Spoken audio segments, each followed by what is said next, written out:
Senhora presidenta, senhoras e senhores senadores, meu tempo hoje, nesta tribuna, senhora presidenta, será dedicado a um dos problemas que mais afligem as brasileiras e os brasileiros que vivem nas grandes cidades, a questão da mobilidade urbana. Esse problema fica mais dramático e evidente num dia como o de hoje, em que a paralisação dos metroferroviários e ferroviários em São Paulo consegue dar um verdadeiro nó no trânsito e paralisar a sexta cidade mais populosa do mundo. Segundo o noticiário, os paulistanos acordaram com mais de 200 quilômetros de congestionamentos, estações de metrô fechadas e policiais tentando prevenir e conter a revolta de 4 milhões de trabalhadores que dependem do transporte público. Para estes brasileiros, o transporte não é uma opção, mas a única forma de chegar ao trabalho e garantir sua sobrevivência. Não faz muito tempo, quando pensávamos nos problemas do transporte público, logo lembrávamos dos horários de maior movimento em cidades de grande porte. Mas como o país não se preparou, não investiu em planejamento urbano, no crescimento ordenado das cidades e no sistema de transporte, vivenciamos o sofrimento da população de cidades de médio e grande porte, qualquer hora do dia ou da noite. A falta de infraestrutura afeta a todos os motoristas que utilizam carros particulares, os mais humildes que utilizam o transporte público e trabalhadores como motoristas, taxistas, entregadores e motoboys. De fato, não há mais hora exata para vivenciarmos o suplício de se deslocar de um ponto a outro de uma metrópole como São Paulo, Rio de Janeiro ou mesmo a nossa capital, Maceió, capital do meu querido estado de Alagoas, com cerca de mais de 900 mil habitantes, mas que já convive com os mesmos problemas dessas capitais infinitamente mais populosas. Antigamente, dizia-se que engarrafamento era modernidade, era progresso, era desenvolvimento. Hoje, buscamos soluções para combater esse problema, que é o responsável por um imenso desperdício de tempo e de dinheiro, que compromete a nossa qualidade de vida. E quais são as causas desse mal? Primeiro, a urbanização acelerada pela qual passamos nos últimos séculos. Atualmente, 80% da população brasileira vive em centros urbanos, mas essa urbanização não foi acompanhada do devido planejamento. Então, hoje convivemos com excesso de veículos nas ruas, transporte coletivo deficitários e precários, e distâncias cada vez maiores entre a residência e o trabalho. O bom momento da economia brasileira agravou ainda mais a situação. Ficou bem mais fácil comprar um carro novo. Por isso, já chega a 47% o total de domicílios do país que possui automóveis ou motocicletas para atender o deslocamento de seus moradores. É aí que reside o problema. De acordo com os especialistas em trânsito, se não houver investimentos volumosos em transporte coletivo de qualidade, a mobilidade vai ficar cada vez mais comprometida.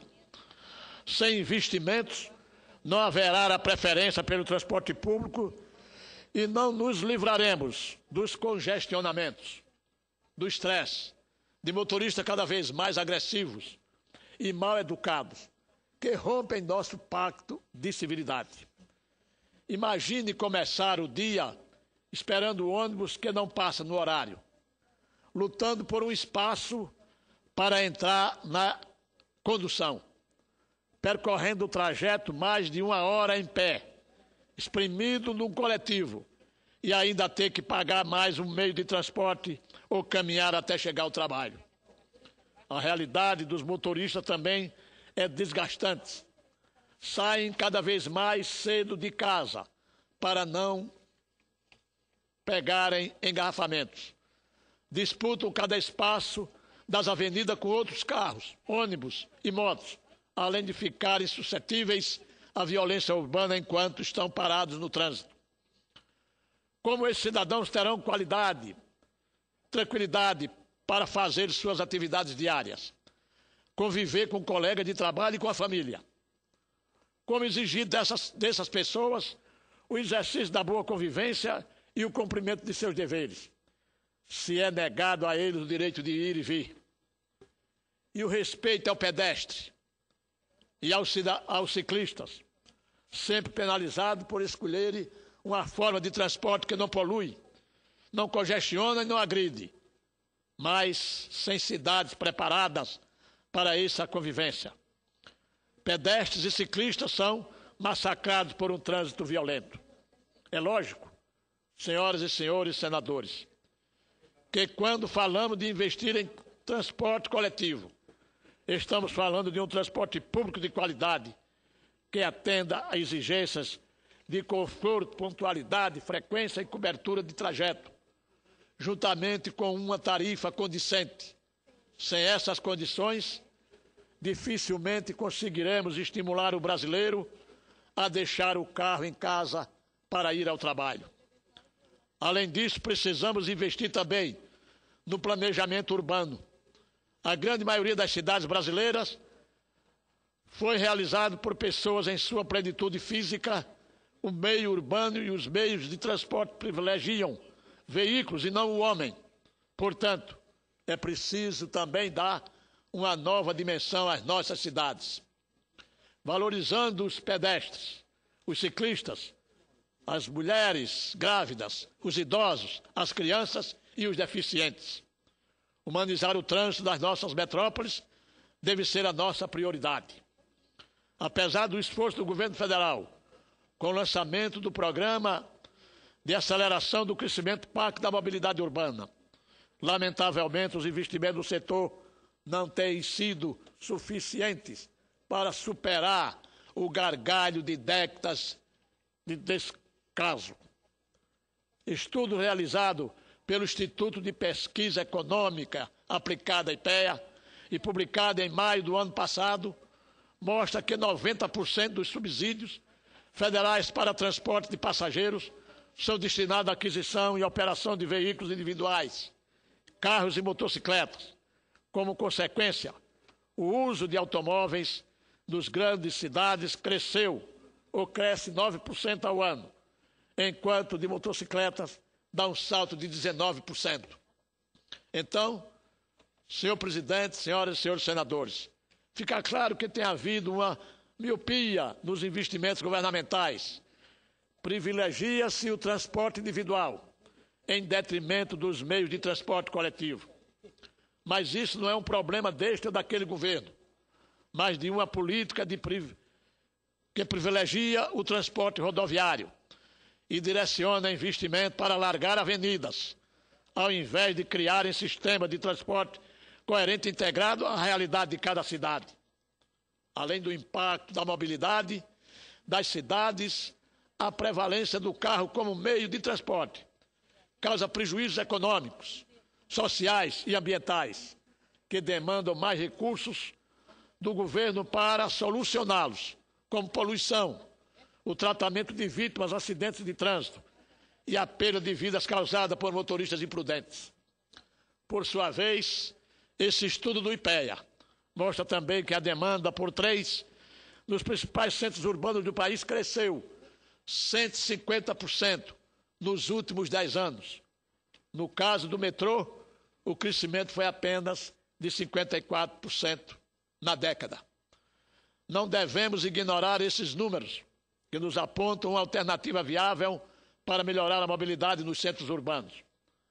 Ainda de acordo com o documento, o número de passageiros transportados pelos trens gerenciados pela Companhia Brasileira de Trens Urbanos, CBTU, aumentou mais de 63% desde 1999, em Belo Horizonte, Recife, Natal, João Pessoa e na minha bela cidade de Maceió, senhor presidente Ginhargelo.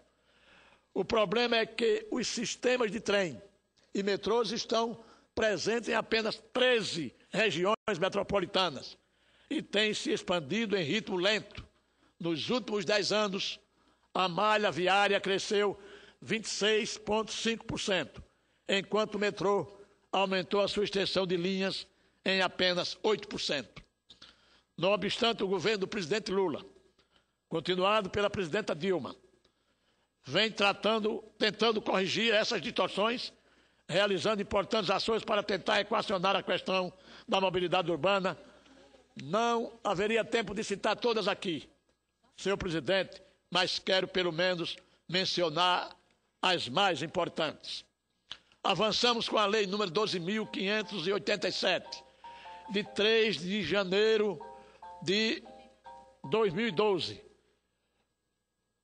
que estabeleceu as diretrizes da Política Nacional de Mobilidade Urbana, após 17 anos de debate aqui no Congresso Nacional. Sua aprovação constitui um importante marco na gestão das políticas públicas das cidades brasileiras, um referencial a partir do qual haveremos de construir um novo modelo de mobilidade urbana para as cidades brasileiras, modelo esse verdadeiramente sustentável. A criação da Secretaria Nacional de Transporte e Mobilidade Urbana, do Ministério das Cidades, é o braço condutor e executor da Política Nacional de Mobilidade Urbana. Sem esta esfera administrativa, os preceitos de política não sairiam do papel. Em decorrência, foram estruturados programas estratégicos, desenvolvidos em parceria com os estados e municípios, entre os quais gostaria de destacar o PAC da Mobilidade Urbana, ou PAC da Mobilidade Urbana, o PAC da Copa, o ProTransporte, o Bicicleta Brasil, o Brasil Acessível e o Programa Mobilidade Urbana Promob. Enfim, senhor presidente, senhoras e senhores senadores, o governo vem desenvolvendo diversas ações na tentativa de equacionar o problema da mobilidade urbana. E não há mesmo outra saída, a não ser investir. E investir mais em transporte público, ciclovias e VLT. Essa é a receita do sucesso que diversos países têm nos mostrado. Hoje, as cidades que mais investem na construção de novas linhas de metrô em todo o mundo são Xangai e Pequim, na China. Inclusive, Pequim tem um projeto de chegar ao ano de 2020 com 1.000 quilômetros de extensão da rede de metrô. Em Tóquio, todos os meios de transporte integrados, metrô, trens de superfície, balsas e ônibus, permitem que o cidadão vá praticamente a qualquer lugar da cidade. Esses poucos exemplos, senhor presidente, senhor senador, nos mostram como é fundamental investir no transporte público, não dar mais para privilegiar apenas o automóvel. Nossas cidades chegaram a um ponto de saturação que precisamos fazer alguma coisa, correr atrás do prejuízo. Já concluí, senhor presidente. Relembro que na minha querida Maceió, estamos construindo um sistema de transporte integrado, que oferece diversas alternativas aos usuários. O nosso primeiro VLT, veículo leve sobre trilhos, foi iniciado começou a ser utilizado em outubro de 2011 e faz viagem da estação central até Satuba. Tive a honra de participar de sua viagem inaugural e perceber a importância desse novo meio de transporte para todo o povo de Maceió. Com muito orgulho, tive a oportunidade de pedir, naquela época, ao presidente Lula que fizesse essa ação em benefício do transporte coletivo da minha cidade de Maceió. Foi um dos meus compromissos e fiquei ainda mais feliz poder levar para o meu estado 133 milhões do Pacto da Mobilidade Urbana, que se juntarão a 147 milhões do governo de Alagoas para atender a linha do VLT da Estação Central até o aeroporto de Maceió. Quando o projeto do VLT estiver concluído até o aeroporto, senhor presidente, ele terá capacidade de transportar cerca de 135 mil passageiros dia. Essa iniciativa terá impacto também no turismo, pois oferecerá conforto aos visitantes e trabalhadores, setor que se deslocam do aeroporto até a cidade. Esse meio de transporte, o senhor sabe a hora que sai e a hora que chega. Não há congestionamento. Infelizmente, a política adotada pelo meu país fez a opção pelo transporte rodoviário, desprezando milhares e milhares de quilômetros de linha férrea, num ato absolutamente considero irresponsável no governo da Revolução, que com a canetada desativou todo o sistema de transporte ferroviário deste país. Um país que tem a extensão territorial que o Brasil tem. Não poderia, por nenhuma hipótese, senhor presidente, fazer com que o transporte ferroviário não pudesse estar em muita evidência.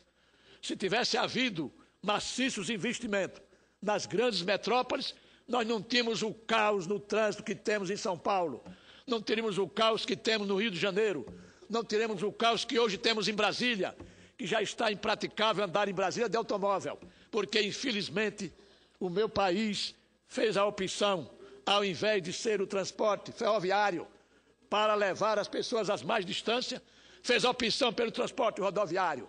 Não se sabe a razão nem os motivos por quê, mas, infelizmente, é o que nós estamos fazendo. Ao longo de mais de 50 anos que abandonaram-se as ferrovias deste país, no transporte de carga, no transporte de passageiro, nas cidades, nos centros urbanos, isso seria realmente a maneira mais prática. Em outros países desenvolvidos e que estão em fase de desenvolvimento, não se abre mão do transporte ferroviário para levar as pessoas ao seu trabalho, à escola, ao seu lazer e ao dia a dia. Infelizmente, aqui nós fizemos uma outra opção. Eu ouço com muita alegria, Sua Excelência, o senhor senador Cristóvão Buarque. Senador Benedito, apenas para dar todo o meu apoio ao seu raciocínio e às suas posições. Fizemos opções erradas no passado. A opção de preferir o transporte privado ao público como forma de dinamizar a economia, senador Giangelo. E, no final, criamos uma economia dependente do transporte privado.